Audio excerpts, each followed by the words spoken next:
आज के इस वीडियो में हम जानेंगे किस प्रकार से इंस्पायर अवार्ड की साइट पर जाके बच्चों को नॉमिनेट करना है।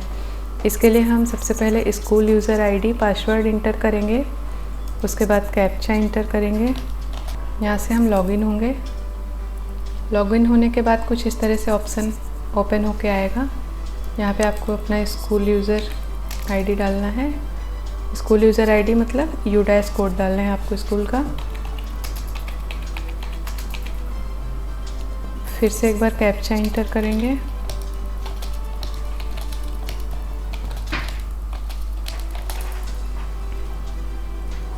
और सबमिट पे क्लिक करेंगे। इस प्रकार से आपके स्कूल की डिटेल्स ओपन होके आएंगी। अगर आपको कोई भी डिटेल अपडेट करनी है तो यहाँ पे हम नो पे क्लिक करेंगे, और अगर आपकी डिटेल सब करेक्ट है तो हम यस पे क्लिक करेंगे। जैसे मुझे अपने स्कूल का ईमेल आईडी अपडेट करना है तो मैं यहाँ नो पे क्लिक करके आगे ऑप्शन में जाऊँगी।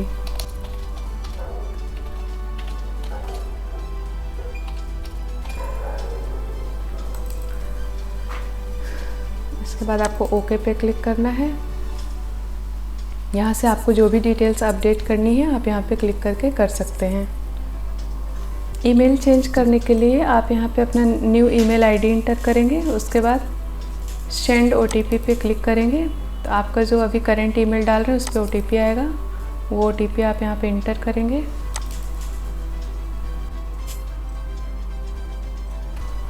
वेरीफाई पे क्लिक करेंगे।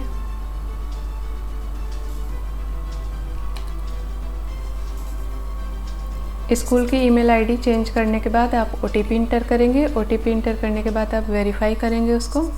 उसके बाद आप अपने हेडमास्टर की ईमेल आईडी इंटर करेंगे और अपने स्कूल का नाम इंटर करेंगे। उसके बाद जो भी टीचर आपका स्कूल में इंस्पायर प्रोजेक्ट करवा रहे हैं उनका नाम इंटर करेंगे।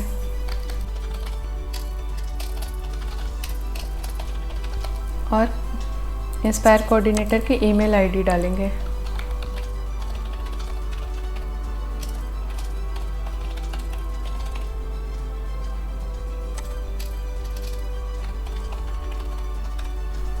कोऑर्डिनेटर का फ़ोन नंबर इंटर करेंगे। उसके बाद कैप्चा इंटर करेंगे। कैप्चा इंटर करने के बाद आप फाइनल सबमिशन पे क्लिक करेंगे।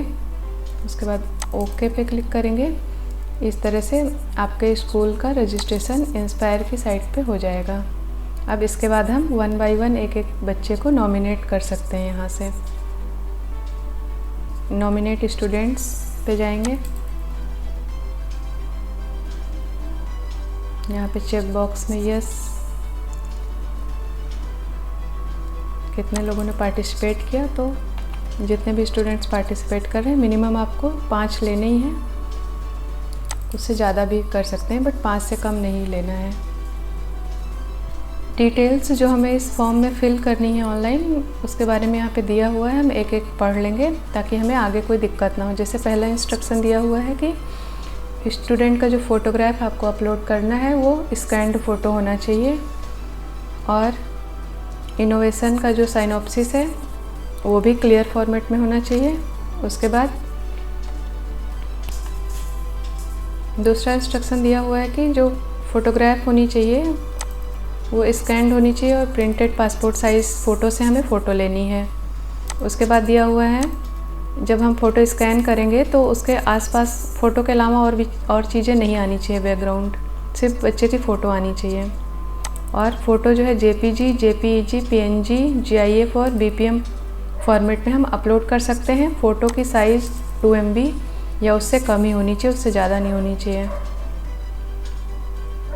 इसके बाद हम चेक बॉक्स पे क्लिक करेंगे और कंटिन्यू पे क्लिक करेंगे। यहाँ से हम ऐड स्टूडेंट में जाएंगे और एक एक बच्चे का एंट्री करेंगे ऑनलाइन, और उसके बाद उसके साइनॉप्सिस अपलोड करेंगे, फ़ोटो अपलोड करेंगे और सबमिट करेंगे। एक एक स्टूडेंट की हम यहाँ पे ऑनलाइन एंट्री करेंगे डिटेल्स की। जैसे मैं यहाँ पे स्टूडेंट नेम फिल किया, father name, mother name, gender, बच्चे की डेट ऑफ बर्थ, उसका आधार नंबर, उसके पेरेंट का कॉन्टैक्ट नंबर, उसके बाद बच्चा फिज़िकली हैंडीकैप तो नहीं है, अगर है तो यस पे, नहीं है तो नो पे क्लिक करेंगे। ईमेल आईडी डालनी है बच्चे की, वो ऑप्शनल है। अगर बच्चे के पास अवेलेबल है तो फिल कर दीजिए, नहीं है तो भी कोई दिक्कत नहीं है। उसके बाद वो बच्चा किस क्लास का है वो सिलेक्ट करेंगे। इसके बाद बच्चे की कैटेगरी सिलेक्ट करेंगे और यहाँ पे प्रोजेक्ट के बारे में लिखेंगे। प्रोजेक्ट का नाम क्या है, जैसे मेरा प्रोजेक्ट वाटर फिल्ट्रेशन है तो मैं यहाँ पे वाटर फिल्ट्रेशन एंटर करूँगी। उसके बाद आपको ब्रीफली प्रोजेक्ट के बारे में 300 लेटर से कम वर्ड्स में लिखना है।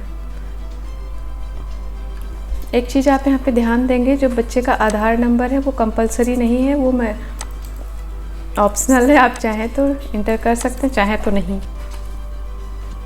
इसके बाद यहाँ पे हम बच्चे की बैंक डिटेल्स इंटर करेंगे। बैंक का नाम, डिस्ट्रिक्ट, ब्रांच कहाँ पे है बैंक की ब्रांच, उसका एड्रेस, अकाउंट नंबर। उसके बाद आपको अकाउंट नंबर रिपीट करके फिर से इंटर करना है। अकाउंट होल्डर्स नेम जो है वो बच्चे के नाम का ही अकाउंट होना चाहिए, ये चीज़ यहाँ पे ध्यान रखना है। IFSC कोड इंटर करने के बाद हम सबमिट पे क्लिक करेंगे। जब हम सबमिट पे क्लिक करेंगे तो वहाँ पे ऐड अनदर स्टूडेंट ऑप्शन आएगा, वहाँ से हम दूसरे बच्चे का एंट्री करेंगे। इसी तरह से 5 बच्चों की एंट्री करने के बाद हम फाइनल सबमिट करेंगे। सबमिट बटन पे क्लिक करेंगे तो इस तरह से आपको बच्चे का फ़ोटो अपलोड करने का ऑप्शन आएगा। यहाँ से हम अपलोड फ़ोटो में जाके बच्चे का फ़ोटो अपलोड कर सकते हैं। एवं यहाँ से चूज़ फाइल से हम बच्चे की फ़ोटो को JPG या PNG फॉर्मेट में अपलोड कर सकते हैं। अपलोड स्टूडेंट फ़ोटो सेक्शन में जाके हम चूज़ फाइल से बच्चे की पासपोर्ट साइज़ की फ़ोटो सिलेक्ट करेंगे। फ़ोटो की साइज़ 2 MB से कम होनी चाहिए, इस बात का ध्यान रखेंगे। उसके बाद फ़ोटो सिलेक्ट करने के बाद आप जब अपलोड फ़ोटो पे क्लिक करेंगे तो यहाँ आपको कॉर्नर पे बच्चे की सिलेक्ट हुई फ़ोटो शो करने लगेगी, जिससे आपकी फ़ाइल अपलोड हो गई है ये पता चल जाएगा। इसके बाद हमारा साइनॉप्सिस किस लैंग्वेज में लिखा हुआ है वो यहाँ से लैंग्वेज सिलेक्ट करेंगे। साइनॉप्सिस की PDF फॉर्मेट में फ़ोटो अपलोड करेंगे। उसके बाद ओके पे क्लिक करेंगे। उसके बाद कुछ डिटेल्स और भी अपलोड करने के लिए बोल रहे हैं, जैसे कि इनोवेशन की फ़ोटो डालनी है। आपने जो प्रोजेक्ट बनाया है अगर उसकी कोई फ़ोटो है तो वो आप अपलोड कर सकते हैं, ये कंपलसरी नहीं है, तो इसे आप छोड़ भी सकते हैं। और जो इनोवेशन बनवाया है उसका कुछ वीडियो है तो वो यहाँ से डाल सकते हैं। बच्चे की पासबुक की फ़ोटो अपलोड कर सकते हैं। उसके बाद हम सेव पे क्लिक करेंगे। सेव पे क्लिक करने के बाद आपको यहाँ पे एक बच्चे का नाम ऐड हुआ है तो यहाँ शो करने लगेगा। इसके बाद फिर हम ऐड स्टूडेंट्स पे जाके दूसरे बच्चे की डिटेल्स एंट्री करके सेम प्रोसेस के थ्रू इंटर करेंगे। 1 by 1 इसी तरह हम 5 बच्चों की डिटेल्स एंट्री करने के बाद उनके साइनॉप्सिस का फ़ोटो अपलोड करेंगे, बच्चे की पासपोर्ट साइज़ फ़ोटो अपलोड करेंगे तथा सेव पे क्लिक करेंगे और हमें 5 बच्चों की लिस्ट शो करने लगेगी।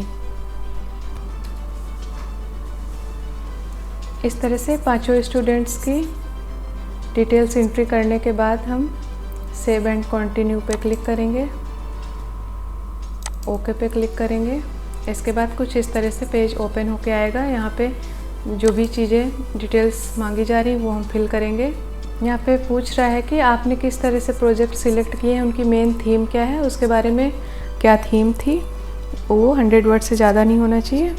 उसके बाद अब यहाँ पे नीचे में आप हेडमास्टर की डिटेल डालेंगे, अपने हेडमास्टर का नाम डालेंगे, उनका डेजिग्नेशन और उनका मोबाइल नंबर। उसके बाद सबमिट पे क्लिक करेंगे तो कुछ इस तरह से इंटरफेस खुलेगा।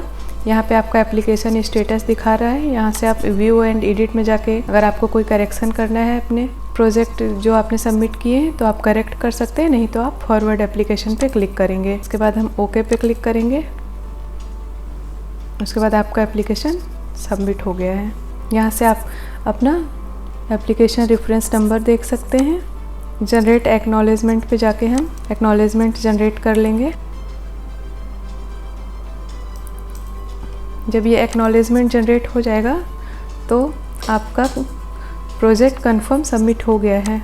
यहाँ से एक्नॉलेजमेंट में आप डिटेल्स देख सकते हैं, जिसमें स्टूडेंट्स का नाम दिखाएगा, उनके फादर नेम दिखाएगा और उनके प्रोजेक्ट का नाम दिखाएगा और कॉन्टैक्ट नंबर। ये पूरा प्रोसेस था इंस्पायर की साइट पे जाके प्रोजेक्ट के बारे में डिटेल्स फिल करने के बारे में, बच्चों की डिटेल्स फिल करने के बारे में, और साइनॉप्सिस कैसे अपलोड करेंगे, बच्चे की फ़ोटो कैसे अपलोड करेंगे, उसके बाद हम फाइनल एक्नॉलेजमेंट कैसे डाउनलोड करेंगे। Thank you.